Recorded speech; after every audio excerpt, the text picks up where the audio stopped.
We're going to talk about chicken feeders and some tips for using chicken feeders, some tips for feeding your chickens. But first, it's cold in here, so I'm going to put a little wood in the stove here.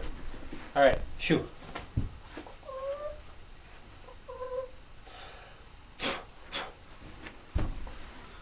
Okay. There's a nice knotty piece that'll burn for quite a while.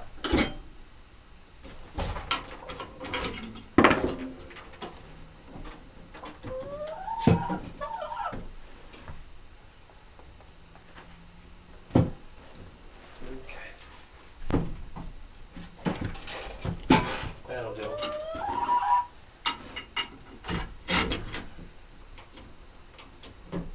I like this stove. Wasn't sure if I was going to like it at first. Literally the cheapest wood stove I could buy. But I really like it. It works great in here. So we're talking about chicken feeders and feeding chickens. Chicken feeders are great because they let you fill up a lot of feed and not have to worry about it for a few days. Your standard feed hopper type thing. Your most common type of chicken feeder is your bucket style feeder. It could actually be a larger bucket setup or something small, but you're talking something like this. I mean, you've got a bucket shaped container of feed up here, and then you have a little tray down below like this. The feed drops down into this tray down here. Feed drops down into the tray. Chickens can just peck down in and get the feed that's all down in here. That's your standard feeder design. I don't really like them that much because they have a tendency to get a little plugged up. In my opinion, they don't have enough flow space generally. Now, there's also your more box style design, and that one is going to look more like this. From the side, it's something like this. Then it's literally just maybe a little angle, and then that. This is your box style, or even just like that, your box style design, and they're both similar in concept. So what we do is we put feed down here, right? Fill it up full of feed. The feed falls down to a point at which the animals can get it, and it's got a surplus of feed coming down, gravity fed feed hopper. It's just a very smaller version of what the big farms do, large scale. There are some problems with that. Problem number one is that every feeder design I've ever seen is a free feed design. They have free, unlimited access to the feed, and that's a problem. Or at least it can be a problem. Now, my buddy Ricky over at Pantry Preparedness, he's got a great YouTube channel you can go look at. He built a feeder basically like this, just out of some scrap OSB, out of some scrap lumber that he had left over from building up his new chicken coop. And it works all right. It works pretty good. I saw that in one of his latest videos. It was pretty neat. Great looking feeder. There was only one thing that I would do differently with that. And if you're watching, Ricky, this is what I'm talking about here. And it's the free feeding principle, really. So what I would do is I would add another hinge door. I know you had one. You had a little hinge door up here. It's just a plank. You got a little hinge, and it can open and close. That's just your lid. Opens and closes, and you use that to keep raccoons and squirrels from getting in there, and to keep the water out of your feed. Now, one other thing to that I might be wanting to change here, and that is add the same thing down here. So put a little hinge, and I got myself a nice board with a little overhang longer than the feeder hopper itself. And the point of that is twofold. One of them, right, I can pivot this up. The point is that I can cover down here. Now, two things that I want to do that for. One is if it's raining, I want to keep water from getting into this portion. I know you mentioned that sometimes it gets a little wet and the feed didn't flow through all that great. So this is one of the things we can do that really helps that. We have a board. It goes up and down here. It overhangs on all the sides. That's going to keep most of any water drippage from getting in, even in bad rainstorms. So there's that. If you know it's going to be raining, you could just go out and close it. Okay, but the bigger deal, in my opinion, is that you have the ability now to restrict feed. By the way, you're getting grumpy. I'll let you go. Go on. Go on. Shoo! The door is open, so she'll go and get to her roost. It's getting dark. say, quick tip for you. If you've got any of those hopper style feeders, especially if it's a taller one or a bigger one, be sure now and then to really let the thing empty out totally and completely so you can see if there's any gunk in there or any mold starting to grow on the edges. See if you need to clean it. You should clean them fairly regularly, honestly. I know nobody really does for the most part, but you should. And once again, just a simple scrub it down, a little warm water, and just kind of spray stuff off, rinse crud off if there's crud in there. And spray it down with some vinegar, set it out in the sun to dry completely. Vinegar is a wonderful, all-natural, biodegradable, not bad to the environment, super duper disinfectant. Just store-bought apple cider vinegar or your distilled vinegar. And honestly, that's almost the only disinfectant we use in our whole house for everything around here. So, that's your tip.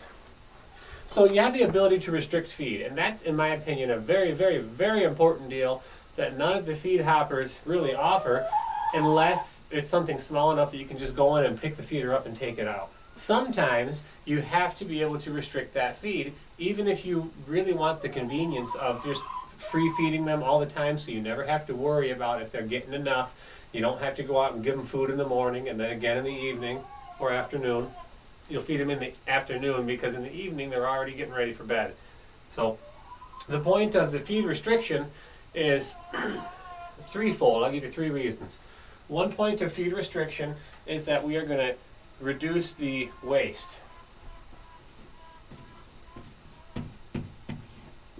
Take my cup off. So we reduce the waste. And chickens are messy. They fling their feed around. They're wasteful with their feed. I saw in your video there was a lot of feed kind of lying around on the ground within a few feet of your feeder. That's common. And you're using a pellet, which the pellets versus a crumble or a powder really helps to reduce the waste in the first place. But when you are using a free feeder like this, they have unlimited access to this unlimited fresh clean feed here. They're not nearly as prone to go after feed on the ground. And some of that feed that does go on the ground, even if you're using a very dense, well compressed, well held together pellet, some of those pellets are going to fall apart into a powder, get mixed in with the dirt, and be lost forever. Free feeding is a huge point of feed waste. Most people never realize it, but I've run the numbers on this well over a dozen times, not just with my chickens, but with everybody who I know who has chickens that I've been able to come in and work with them for a little bit. I've run these kind of numbers, and what we see is generally around a 40% to a 50% waste in feed when they're being free fed. I've seen, up to 50%. Usually it's between 20% and 40% of feed waste, or just wasted feed. It goes in the ground, the pellets get damp, they fall apart, and it's just like spreading ground flour and cornmeal on the ground at that point. Most of it gets mixed in with the dirt, it decomposes, it gets mixed in and it's gone. The birds can't find it and get to it very well. So you get a lot of reduced feed waste. Now, why is that important? Because when you get more feed waste all over the ground, you get a problem with vermin.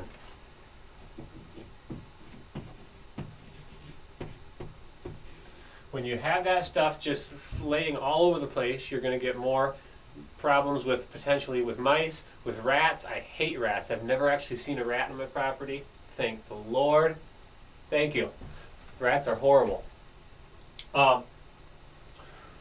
Rats like dirty places that have a lot of old feedstuffs all around. Keep the place clean. Also flies. Flies are vermin. Flies carry a lot of diseases. Flies bother your chickens. Chickens can eat flies. They're hard for them to catch unless they're landing. But flies carry a lot of disease, a lot of pest, and people hate flies to be all over the place. You can reduce most of your flies if you just limit your free feeding. So again, with your feeder design, Ricky, this is the only thing that I'd recommend, and that was the first thing I thought of. If you put a little lid, some kind of a lid cover that you can just go up and flip up and down. Simple as that. Just like that lid cover on a hinge you have on the top, with some kind of a latch, something that you could figure out, I'm sure. That would give you the ability to restrict feed when you need to. So now, once you restrict that feed, they're going to go and they're going to clean up everything that's all over in the pen. They'll get a little bit hungry. They'll clean every scrap up. You'll have a lot less waste, and you'll have a lot less vermin issues. Another thing is the principle of fasting for your animal's health. Now, I'm not talking about like long-term feed restriction, no 30-day fast, no 40 days in the wilderness, but a good just several hour fast for the birds where they have a period where they're not constantly just kind of pecking and nibbling and consuming feed. You could argue it's not a natural thing, but the science and the research all says that it does benefit the birds. It benefits their digestion, their gut. It helps to regulate their hormones, which increases the egg productivity. If you just give them at least a few hours every day where they don't have feed, it tends to cause them to be a little bit healthier overall. And when you're not having that feed scattered all around, you have less potential issues with coccidiosis, with salmonella, and with E. coli. So let me write that one down. I'll just write disease.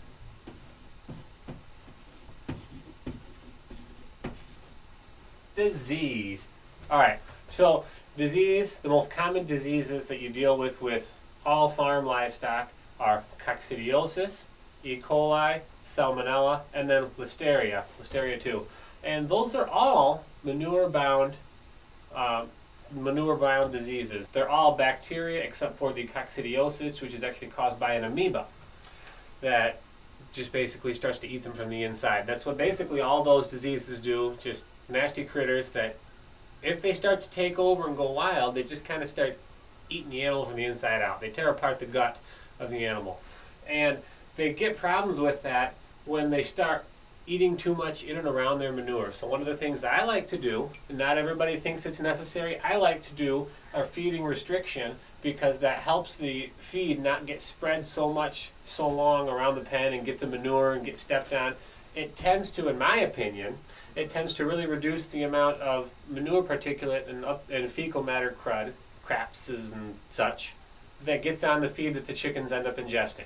And that helps to lower the count of coccidiosis and salmonella, E. coli, and listeria in their gut. And as long as we keep those low in their gut, it's great. They're always going to have those microorganisms in their gut. Technically, you can argue it's even part of a healthy gut ecosystem. But you have to keep them in check, and the best way, the easiest way, and simplest way we have to do that is just to keep the food as much as we can from getting mixed in with the manure. And then there's one more way that I would help with that, and that is as simple as down here at the bottom. I would see if there's any way where you could build some kind of a little platform, just even something as simple as like an extra board that comes out with a little lip on it.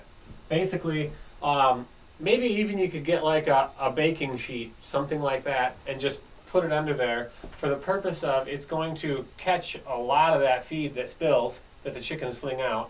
Other chickens will see it and they'll pick it up, and it's a surface that you can clean. So it starts to get a little dirty, you can hose it off with the hose, scrub it if you want to. If you want to disinfect it, I recommend just rinse it with water, spray it with vinegar, and set it in the sun. That is a super killer combination for disinfecting anything. But if you were to just put a simple pan underneath the feeder, you're going to catch a lot more of that spill, you're going to keep a lot of that feed out of the manure, and you're going to really help prevent potential issues with coccidiosis, salmonella, E. coli, listeria. Coccidiosis is probably the more common one for, in my opinion, and again, in the backyard chicken flocks. Well, something more like E. coli is usually your more common serious illness that people face in more the commercial side of laying hens. It's just kind of funny how that goes. It's more the type of heavy confinement, and it's more an issue of heavy confinement at that point. But that's the only things that I want in a feeder, really, that I don't see in feeders for sale. I want a feeder, it's got to have a lid on the top so that rain doesn't fall on the top. I want the ability to have some kind of a lid on the bottom portion or restrict the feed easily somehow so that I can both close it off if it's going to be raining, or I can restrict the feed allowance temporarily for the birds. And I want to have some kind of a catch pan or catch device, whether that be just something you throw out of scraps of wood or something like a cheap dollar store baking sheet for cookies or something. Anything like that general idea. That's going to be more of a proper feeding setup for everything that I've ever experienced and all the issues that I've come across. So there you go. That's what to look for in a feeder. If you've ever excuse me, if you've ever seen any kind of feeders that have all those properties to them, let me know because I'd like to look at them. I've not seen that. I always end up modifying everything. All right, I actually have to go write an article about feeding rabbits next, so that's going to take me a few hours. I guess I'll get to it. I'll catch you later. Bye now.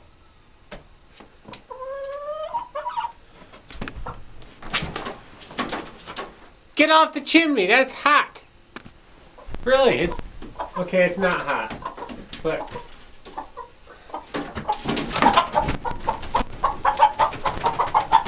Okay, calm down before you hurt yourself. Okay. There we go. I got you.